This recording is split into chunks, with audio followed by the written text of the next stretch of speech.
महात्मा लोग कहते हैं कि हे प्रभु,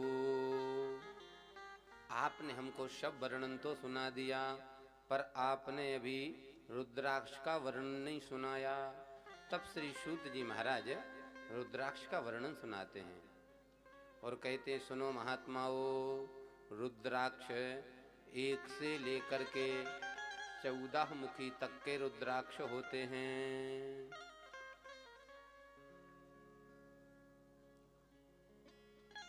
श्वेतारक्तः कृष्णवर्णः वर्णज्ञे आक्रमाद् बुधैः स्वजातीयं निविर्धार्यं रुद्राक्षं वर्णतः क्रमात्।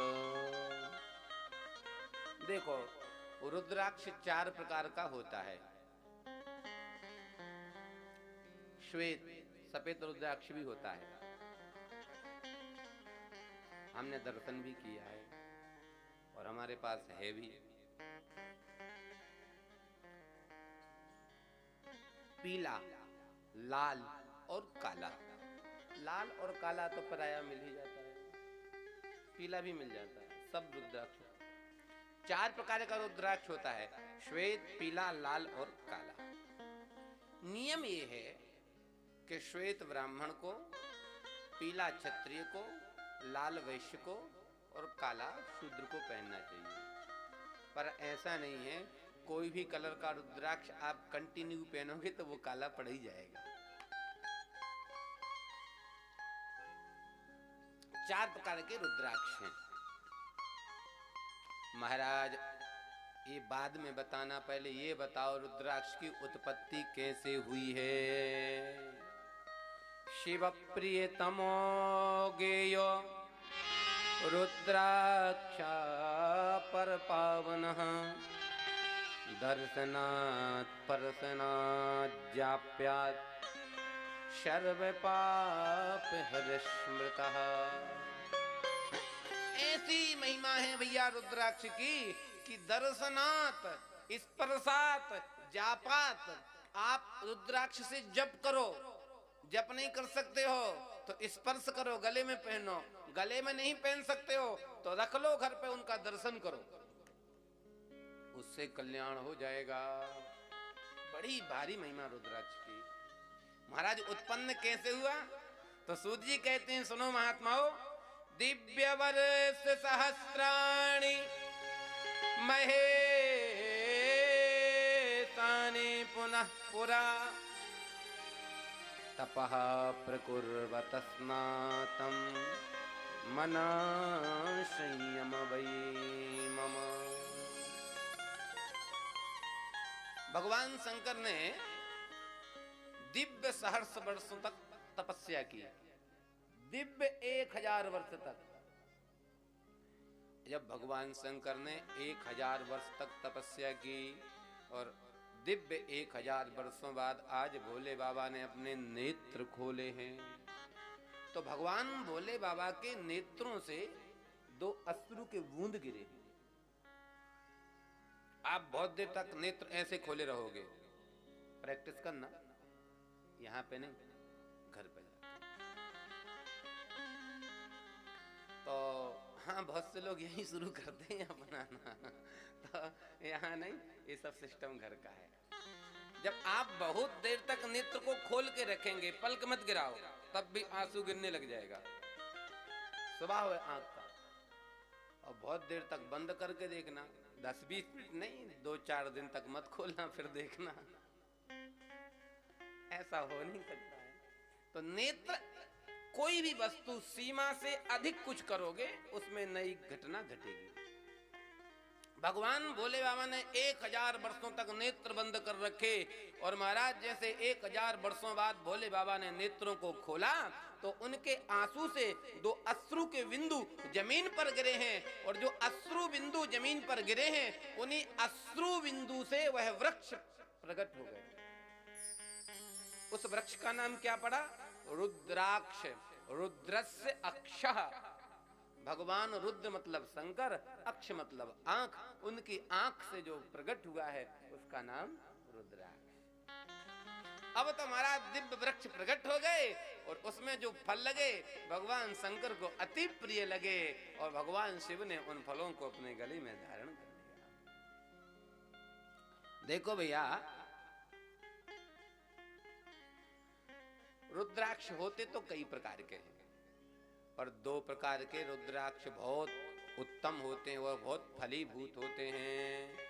धात्री फल समम यत् स्यात् शर्वारिष्ट विनाशनम गुंजया सदृशम यत् स्यात् सर्वार्थ फल साधनम। थोड़ा धीमा। धात्री फल संस्कृत में आंवला को कहते हैं धात्री फल। तो या तो रुद्राक्ष रखो आंवले के बराबर, या फिर गुंजा। गुंजा देखिए आप लोगों ने?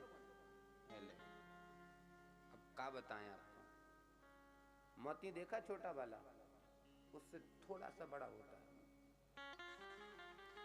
पर मोती की तो आकृति बढ़ती घटती रहती है, जैसी सामर्थ्य वैसा खरीदो। एक गुंजा होता है, आधा काला आधा लाल। हमारे लाल जी को बहुत पसंद है गुंजा की माला। तो सबसे छोटा रुद्राक्ष गुंजा के बराबर और सबसे बड़ा रुद्राक्ष आंवले के बराबर। या तो घर में और गले में आंवले के बराबर रुद्राक्ष रखो या गुंजा के फल के बराबर। अब आपको हाँ पहन के आया, इतना छोटा रुद्राक्ष होना चाहिए पहनने के लिए, बहुत फलीभूत होता है। ये दो प्रकार के रुद्राक्ष बहुत ज्यादा फलीभूत होते हैं। ऐसा लिखा है, रुद्राक्ष धारणम प्रोक्ता पाप नाशन हेतवे तस्माच्च धारणीयो वै सर्व साधनो ध्रुवम। भैया, कोई व्यक्ति अगर गले में रुद्राक्ष धारण कर ले फिर उसको कोई भी पाप स्पर्श नहीं करता है। कितनी बढ़िया बात है। सेवारी जी, एक माला पहन लो और जो मन में आए सो करो, पाप तो लगने ही नहीं। सही है ना? ऐसा नहीं है, अगर कोई आपसे पाप बन गया है तो उसका प्रायश्चित करके गले में रुद्राक्ष धारण कर लो, तुलसी धारण कर लो और भगवान से प्रार्थना करो, अब नहीं करेंगे तो फिर उसका पाप नहीं लगेगा। तो गले में रुद्राक्ष सबके जरूर होना चाहिए, पर शर्त एक है, किस किस को पहनना चाहिए? रुद्राक्ष को पहन करके 4 काम नहीं करने चाहिए। अगर ये 4 काम कर रहे हो तो रुद्राक्ष को पहनोगे तो पाप नहीं महापाप लगेगा। क्या क्या नहीं करना चाहिए रुद्राक्ष को पहन के? माशम मद्यंच लहसुन पलांडुम शीघ्रमेव च। मांस नहीं खाना चाहिए, मदरा का पान नहीं करना चाहिए, इससे दोनों से बच जाओ। पर बिना लहसुन प्याज के छौंक के बिना आनंद ही ना आवे घर में सब्जी में। लिखा है पलांडुम प्याज, लहसुनम लहसुन और प्याज भी नहीं खाना। अच्छा, ऐसे में अभी कथा कर रहा था फरीदाबाद में शिव पुराण की, करीब 1.5 अगले श्रावण की बात है। एक बुद्धिमान मेरे पास आए, महाराज आपने बड़ी महिमा बताई रुद्राक्ष की, बहुत इच्छा हो रही पहनने की, तो किसने मना किया? पर आपने कह दिया कि जो लहसुन प्याज खाएगा उसको नहीं पहनना चाहिए, कोई उपाय? कि आप पढ़े लिखे हैं, अपने हिसाब से समझ लो। बोले महाराज मैंने एक उपाय सोचा है। क्या? आप बताओ। कहता महाराज मैं सोच रहा हूं कि जब लहसुन प्याज खाना हो तो उतार दूंगा और जब खा लिया उसके बाद मुंह धो के पहन लिया। मैंने कहा धन्यवाद, ये आप ही कर सकते हो, ऐसा मत करना भैया, नहीं तो पाप दूना लगेगा, नहीं चौगना। होते हैं बुद्धिमान। तो भैया पर ध्यान से सुनो, जो रुद्राक्ष आप पहने वो उसमें 4 दोष नहीं होने चाहिए। रुद्राक्ष में कौन कौन से? कृमि दुष्टम छिन्न भिन्नम कंटकैर्हीनमेव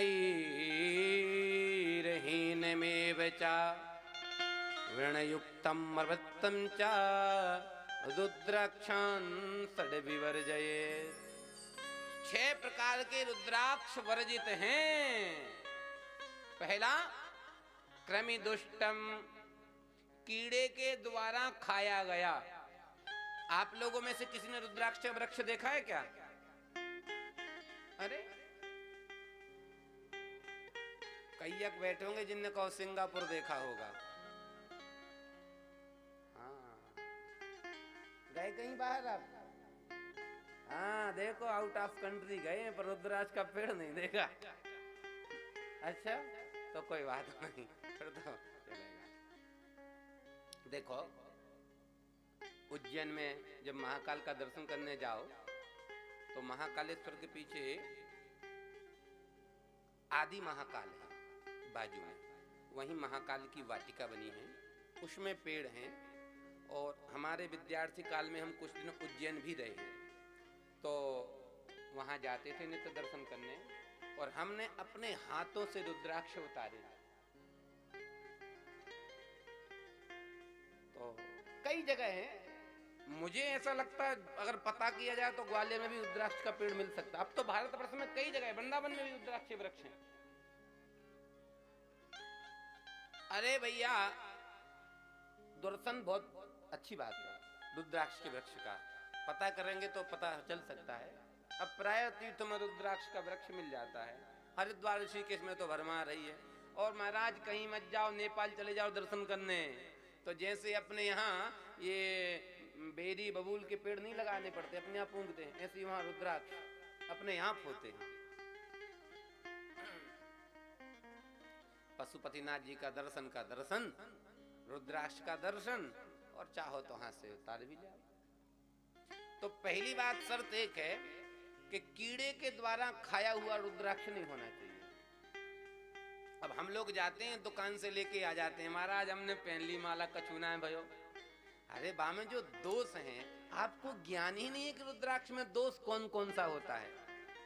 भैया आजकल नकल इतनी अच्छी हो रही है, इतनी अच्छी हो रही है कि नकल के चक्कर में असल को पहचान पाना मुश्किल हो जाता है। आप लोगों की क्या कहूं, एक बार मैं खुद ठगा गया।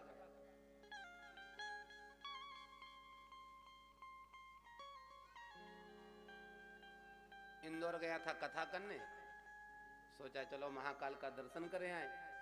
गया दर्शन करने तो वहां पे 2-4 लोग मिल गए। अब धोती कुर्ता पहने 1-2 लोग साथ में होते तो लोगों ने सोचा बड़ा पंडित हो गया, महाराज होगा। महाराज जी एक मुखी रुद्राक्ष। मैंने पढ़ा भी था, बड़ी महिमा एक मुखी रुद्राक्ष की। वो रुद्राक्ष मशीन के द्वारा बनाया गया था, लकड़ी पे ऐसा बनाया गया कि हम पागल बन गए। और महाराज खूब पैसा दे के हमने खरीद लिया। अब बड़ी श्रद्धा हुई, लिखा है एक मुखी रुद्राक्ष का नित्य पूजन करना चाहिए, तो उसको हमने अपने पूजन में रख लिया।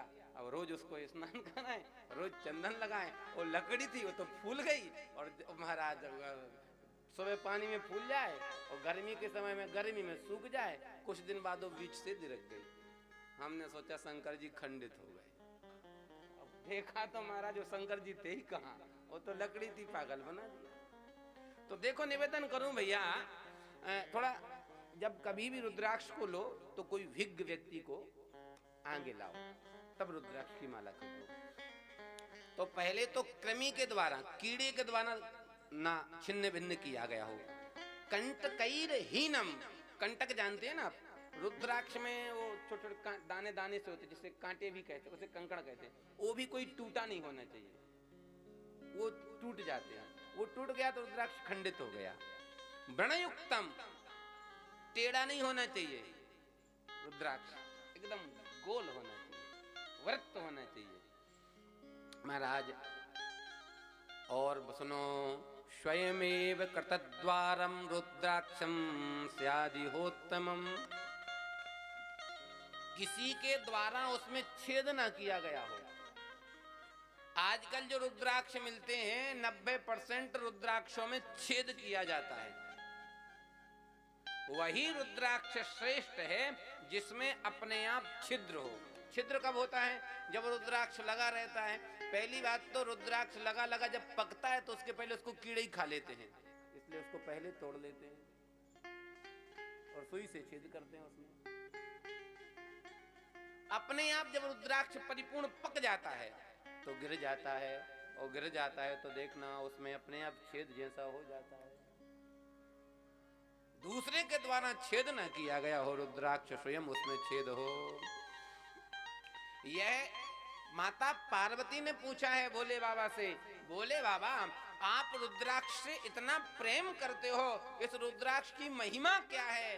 तब भगवान शंकर माता पार्वती को रुद्राक्ष की महिमा बताते हुए कहते हैं, देवी यत् फलम शक्यते नैवा वक्तुम वर्ष सतैरपि।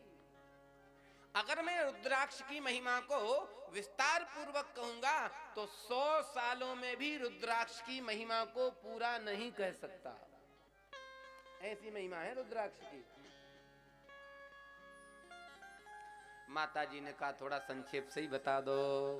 तब भगवान शंकर कहते हैं, सुनो देवी, यस्यांगे नास्ति रुद्राक्षम त्रिपुंडम भालपट्टके। जिस व्यक्ति के शरीर पर रुद्राक्ष नहीं है और वो मर गया तो फिर सीधा नरक चला गया, और अगर शरीर पर रुद्राक्ष है, आपकी मृत्यु कहीं भी हो जाए तो आप नरक नहीं जाओगे। ऐसी महिमा रुद्राक्ष की। अब चाहे प्याज लहसुन खा लो, चाहे रुद्राक्ष पहन लो, डिपेंड आप पे करता है। भैया रुद्राक्षा विधिना प्रोक्ता तेषां भेदाम वदाम्यहम् शृणु पार्वती सद्भक्त्या भुक्ति मुक्ति फलप्रदम। हे पार्वती, तुम रुद्राक्ष के फल की महिमा को सुनो ध्यान पूर्वक। एक मुखी से लेकर के 14 मुखी तक का रुद्राक्ष होता है। अच्छा, जो 14 मुखी तक रुद्राक्ष होता है तो सारे रुद्राक्ष अलग अलग देवता का स्वरूप है और अलग अलग कामना से पहनना चाहिए। कहो तो सुना दूं आप लोगों को, थोड़ा टाइम लगेगा, ध्यान पूर्वक सुनना।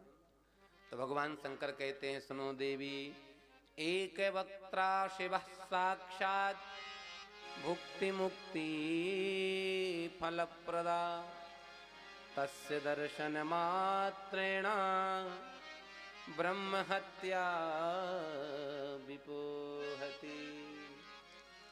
बहुत अच्छे।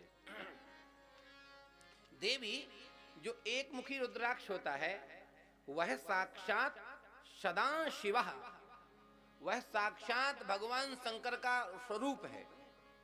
और महाराज, जो एक मुखी रुद्राक्ष का दर्शन करता है तो ब्रह्म हत्याम विपोहति। अगर किसी को ब्रह्म हत्या लग जाए और एक मुखी रुद्राक्ष अपने पास रखे, उसका नित्य दर्शन पूजन करे तो ब्रह्म हत्या नष्ट हो जाएगी उसकी।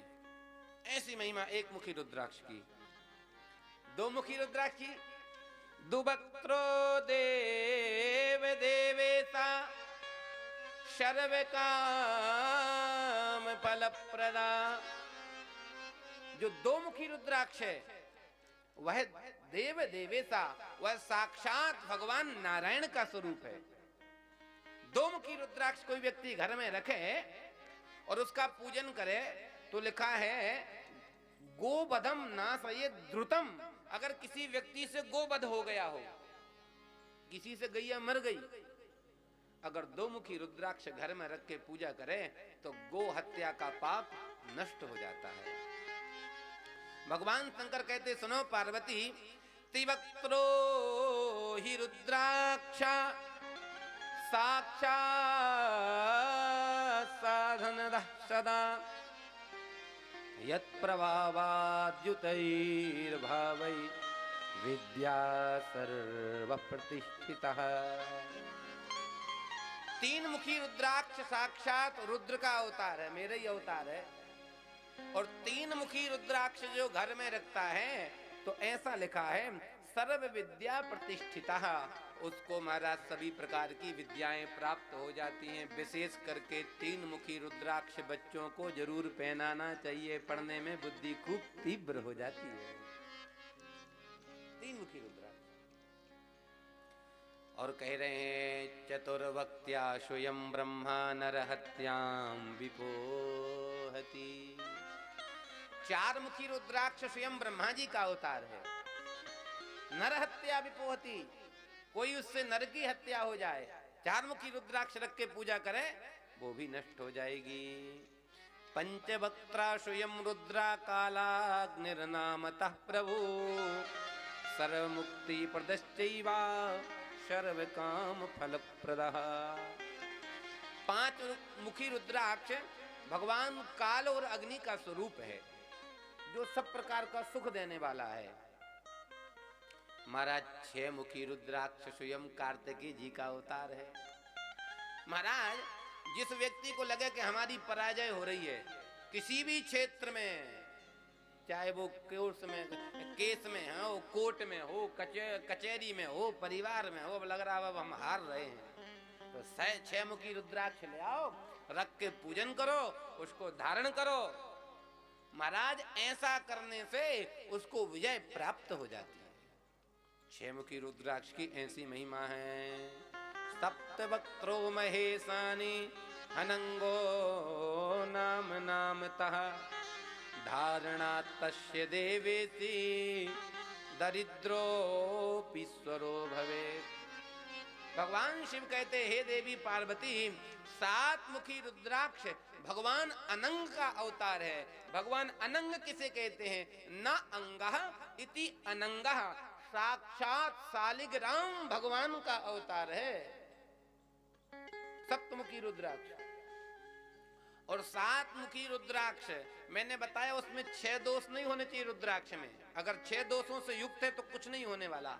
6 दोषों से रहित रुद्राक्ष 7 मुखी आप अपने घर में रख लो तो महाराज उसकी महिमा क्या है। लिखा है, धारणा तस्य देवीसी दरिद्रोपी स्वरो भवेत्। कोई दरिद्र भी है, कोई निर्धन, अगर 7 मुखी रुद्राक्ष का घर में रख के पूजन करे, धारण करे, तो महाराज वह निर्धन धीरे धीरे धनवान होने लगता है। उसका व्यापार चलने नहीं दौड़ने लगता है। ऐसी महिमा है 7 मुखी रुद्राक्ष की।